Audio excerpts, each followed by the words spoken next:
কিরে ভাই, কালকে তো স্কুলে অঙ্কের খাতা দিল, তুই আসলি না? আমি দেখেছি তুই খাতায় বড় বড় দুটো ডিম পেয়েছিস। নিয়ে যেতে পারতিস, বাড়িতে গিয়ে সময় করে ভেজে খাবি। আমি ঘরে মুরগি পুষেছি, ওই মুরগি ডিম আমার কাজ হয়ে যায়। স্যার দেওয়ার ডিম আমার প্রয়োজন নেই। ও রামকৃষ্ণ, সব পরীক্ষা বারবার আর অঙ্ক পরীক্ষা একবার, যেন সারা বছর হয়। তার থেকে ভালো হতো এইসব পরীক্ষা যদি যদি যন্ত্রণায় ঝুঁকে যেত, যদি স্কুলে আসতাম, খেলতাম, ঘর যেতাম, তাহলে মজাটা কি হতো না? তোরা চুপ কর, পড়াশোনার যোগ নেই। আজকে স্যার বলছে আমাদের স্কুলে নতুন অতিথি আসছে, তার সঙ্গে দেখা করাবেন। তা অতিথি যখন আসে, বেশ মিষ্টি জলের ব্যবস্থা আছে। আমাদের ভাগ্যে কি জুটে দেখি। তোর ভাগ্যে অঙ্কের বড় বড় দুটো রসগোল্লা উঠবে, আর কিচ্ছু হবে না। আর তোর বাবা যখন মুকেশ আম্বানি, চারদিকে পেট্রোল পাম্প দিয়ে সিম লাগিয়ে রেখেছে, তুই তো দেখ তোর কপালে কি জুটে, নিজে চরকা তেল দিয়ে। এই এই তোরা চুপ কর, চুপ কর, স্যার চলে এসেছে। সুপ্রভাত স্যার, আপনাকে ক্লাসে স্বাগত জানাই। বাকি দেখি শুক্রবার নয়, এটা কি কুপ্রভাত হলো নাকি? মুখে পবা হয়ে গেছে সবাই। হ্যাঁ, এত যে লোকে চাকরি গেল, আমাদের স্কুলে স্যারটার চাকরিটা কি করে রয়ে গেল বলতো? ওরে মাথা মোটা, আমার চাকরিটা কি করে বেঁচে থাকলো? তোকে জেনে লাভ নেই, রাতে রাতে জেগে পড়েছি। তোর মতো ঘোষ দিতে যায়নি দোয়ারে দোয়ারে। স্যার স্কুলে যেন কে আসবে আপনি বলেছিলেন কালকে? ও হ্যাঁ, আমি তো বিষয়টা বলতেই ভুলে গেলাম। হ্যাঁ, আজকে স্কুলে একজন ডাক্তার বাবু আসবে, তোদের শারীরিক চেক আপ হবে, তোদের মাথারও চেক আপ হবে, আর কিছু জনের পেদিয়ে পেদে ইঞ্জেকশন দেওয়া হবে। কিন্তু স্যার, পোলিও তো আমরা ছোটবেলায় খেতাম, এখন কিসের প্রয়োজন আছে?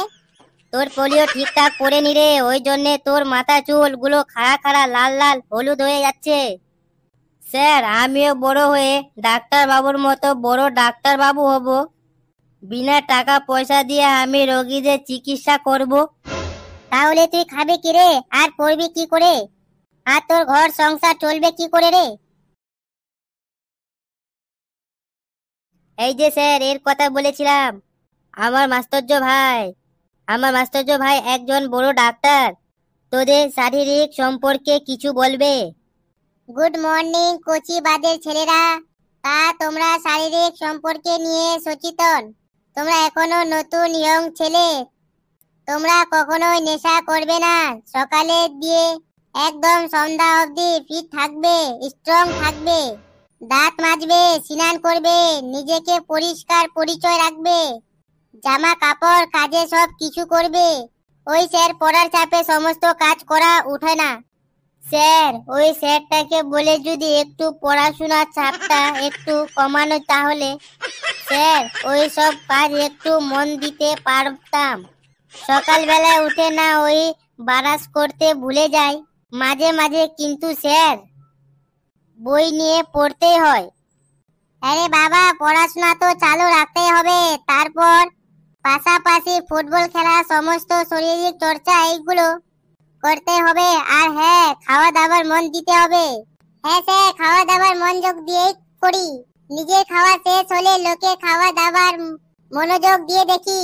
স্যার আমি তো খাওয়া দাওয়াতে দারুণ মনোযোগ দিই। আমার যদি নিজের খাবার শেষ হয় যায়, আমি লোকে খাওয়ারতে হাত দিয়ে দিই। আচ্ছা বলো তো, তোমাদের যদি কাউকে হঠাৎ কোনো সাপে কামড়ায় তখন কি করবে? খুবই সহজ প্রশ্ন স্যার। সিনেমায় দেখেননি, সাপে কামড়ানোর সঙ্গে সঙ্গে সাপের কাছে যেতে হবে, সে বিম বাজিয়ে সাপটাকে ডেকে এনে আবার বিষটা তুলিয়ে নেবে। ডাক্তার রোগীর বুক পরীক্ষা কি জন্য? স্যার ডাক্তার বাবু কানে হেডফোন দিয়ে রোগীর বুকে দেখে যে রোগীর মনে মনে কি গান বাজছে। এদের না ভালো কথা একদম হবে না। আপনি লাঠি দিয়ে পূজা নিন, তারপর আমি আধা ঘন্টা পর আবার এসে দেখবো।